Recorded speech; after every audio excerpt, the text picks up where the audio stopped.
Fifth standard environmental science part 2 का chapter 2 है history and concept of time.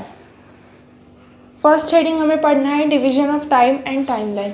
मतलब हमको टाइम को डिवाइड करना है अपने कन्वीनियंस से, मतलब ही हमारी जो पर्पस होगी उस हिसाब से हम टाइम को डिवाइड करते हैं। Time goes on continuously but still we will divide it into certain periods.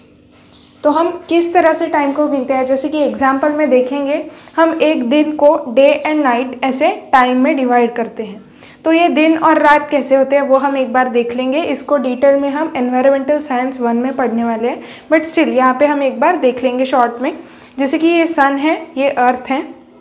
अब अर्थ का ये जो हिस्सा है ये सन की तरफ है और सन की रेस उस पर पहुँच रही है, लेकिन अपोजिट हिस्से पे सन की रेस नहीं पहुँच पा रही। इसलिए जहाँ पहुँचती है वहाँ पे दिन है और जहाँ सन की रेस नहीं पहुँच रही वहाँ पे नाइट है। तो इस तरह से डे एंड नाइट होते हैं। अब क्या होगा, एक रोटेशन जब अर्थ कंप्लीट करेगी, मतलब अर्थ खुद के एक्सिस के अराउंड घूम के आएगी, तब ये वाला हिस्सा इस तरफ आएगा और यहाँ पे दिन रहेगा क्योंकि उस पर सन का लाइट आएगा, और अपोजिट साइड यहाँ आ जाएंगी और उस पर नाइट रहेंगी। तो इस तरह से डे एंड नाइट होती है।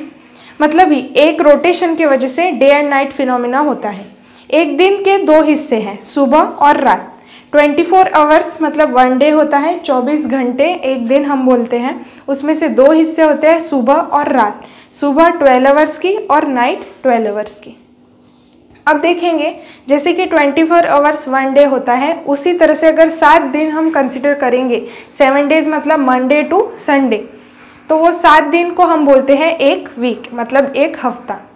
अब एक वीक जैसे ही अगर 2 वीक हम कंसिडर करें तो उसको हम बोलते हैं फोर्टनाइट। और अगर 4 हफ्ते हम कंसिडर करें, 4 वीक्स, तो उसको बोलते हैं अ मंथ। फोर्टनाइट मतलब 2 हफ्ते मतलब 14 से 15 दिन अगर हम कंसिडर करें, और 4 वीक मतलब 28 से 30 दिन। एक मंथ जैसे ही अगर 12 मंथ कंसिडर करेंगे, मतलब जनवरी से लेके दिसंबर तक, तो उसको हम बोलते हैं एक साल, 1 ईयर। एक ईयर के जैसे ही अगर 100 साल अगर हम बीत जाएंगे, 100 साल अगर हम कंसिडर करेंगे, तो उसको बोला जाता है एक सेंचुरी हो गई। एक सेंचुरी के जैसे ही 10 सेंचुरी मतलब 1000 ईयर्स, तो उसको बोलते हैं एक मिलेनियम। जिस तरह से अभी हमने टाइम को गिना है, जिस तरह से हमने टाइम को डिवाइड करा है, इस मेथड को बोलते हैं यूनिलीनियर डिवीजन ऑफ टाइम।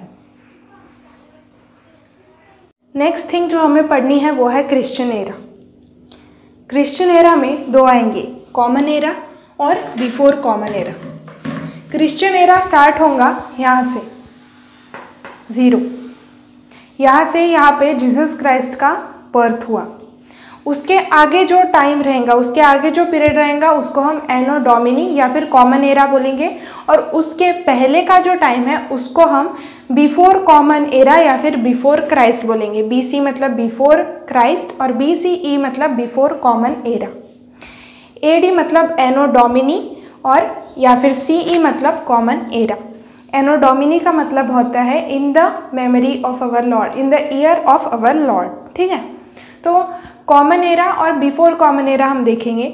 जैसे कि हमें पता है, स्केल हमें पता है, यहाँ से लेके 1 2 3 ऐसे होता है, और यहाँ से हम निगेटिव से आते हैं, जैसे कि -2 -1 और फिर 0।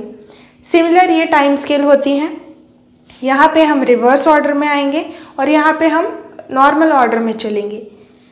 फ़र्क इतना है कि हमें जाना हमेशा ये डायरेक्शन से इसी डायरेक्शन की तरफ है, क्योंकि टाइम हमेशा पॉजिटिव में जाता है, हमेशा आगे बढ़ते जाता है। तो अब देखेंगे कॉमन एरा या फिर एनो डोमिनी क्या है।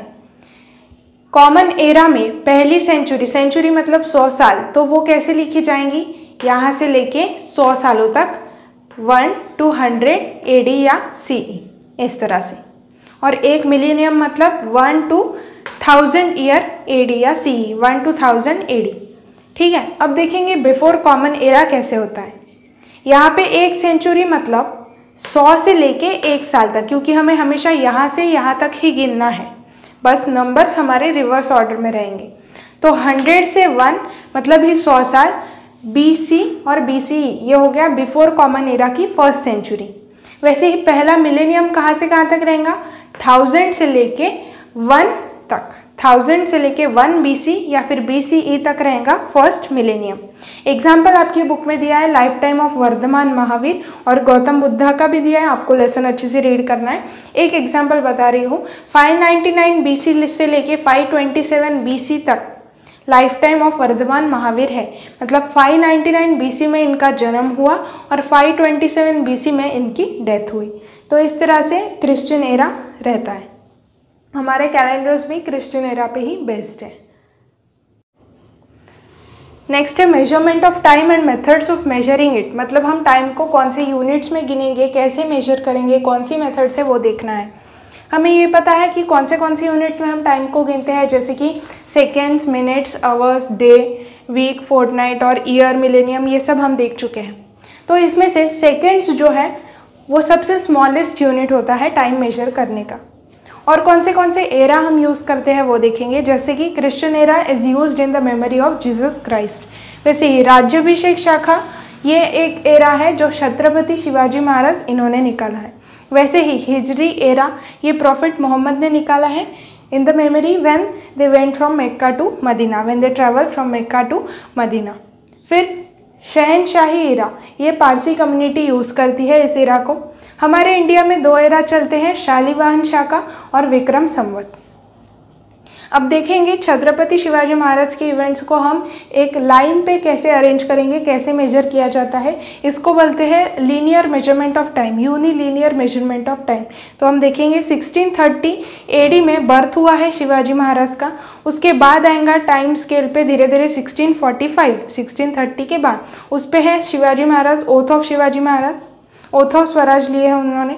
उसके बाद एस्केप फ्रॉम आगरा ये 1666 AD में हुआ है। फिर 1674 में कोरोनेशन मतलब राज्याभिषेक हुआ है उनका, और 1680 में शिवाजी महाराज की डेथ हो चुकी है। तो इस तरह से हम उनके लाइफ के इवेंट्स को एक लाइन पे अरेंज करेंगे, इसको बोलते हैं लीनियर मेजरमेंट ऑफ टाइम। अब देखेंगे हिस्टोरिकल पीरियड्स। हमारी अर्थ जो है वो कुछ 4.5 बिलियन ईयर्स अगो फॉर्म हो चुकी है। तो इतना बड़ा टाइम स्पैन गिनना बहुत मुश्किल चीज़ है, इसलिए हमें वो टाइम को डिवाइड करना पड़ेगा कुछ पीरियड्स में। जैसे कि time in history is divided into 2 periods, pre historic period and historic period. क्योंकि इतना बड़ा टाइम स्पैन गिनना बहुत मुश्किल है, इसलिए इसको हमने डिवाइड किया है 2 हिस्सों में, प्री हिस्टोरिक और हिस्टोरिक।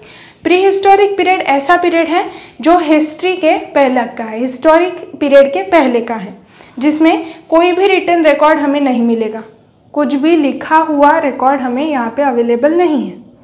यहाँ पे हम अजम्पशन करके हिस्ट्री को मतलब डिफाइन करेंगे कि अज्यूम करेंगे कि क्या हुआ होगा। बट हिस्टोरिक पीरियड में हमारे पास प्रूफ है, पूरे रिटन रिकॉर्ड्स अवेलेबल हैं। तो इस तरह से टाइम इन हिस्ट्री 2 हिस्सों में डिवाइड हुआ है, प्री हिस्टोरिक और हिस्टोरिक। नेक्स्ट टॉपिक देखना है scientific methods of measuring time and establishing age. इसी को डेटिंग बोला जाता है। 2 टेक्निक्स होती है डेटिंग की, कार्बन 14 एनालिसिस और ट्री रिंग एनालिसिस, जिसको डेंड्रोक्रोनोलॉजी बोलते हैं। और भी कई मेथड्स होते हैं डेटिंग के, लेकिन ये हम ज़्यादा यूज़ करते हैं। कार्बन 14 एनालिसिस मतलब सपोज कोई डेड बॉडी मिलती है, तो ह्यूमन बॉडी के अंदर एक एलिमेंट होता है कार्बन 14 नाम का, तो उसकी मात्रा कम होते जाती है। तो वो गिन के हम पता कर सकते हैं कि जो बॉडी हमें मिली है वो कितने साल पुरानी है, कितना एज है उसका। वैसे ही ट्री रिंग एनालिसिस ये एक मेथड है जिसको डेंड्रोक्रोनोलॉजी बोला जाता है। इसमें अगर हम ट्री बार को कट करें तो यहाँ पे हमें रिंग्स मिलती है, कुछ इस तरह से दिखता है। जैसे जैसे ट्री की हाइट बढ़ते जाती है वैसे ही उसका गर्थ भी बढ़ते जाता है, और हर साल एक नई रिंग यहाँ ऐड होते जाएगी। इस रिंग्स को काउंट करते हुए हम पहचान सकते हैं कि ये ट्री कितने साल पुराना है या इसकी एज क्या है। तो जैसे कि कोई एविडेंस बरी हो जाते हैं ग्राउंड के अंदर और कई सालों बाद खुदाई के बाद मिलते हैं, तो उनका एज भी, कितने लेयर्स सॉइल के इकट्ठा हो चुके हैं वो भी, कितने साल पुराने हैं, ये सब चीज़ें हम डेटिंग टेक्निक से पता कर सकते हैं कि उनका एज क्या है।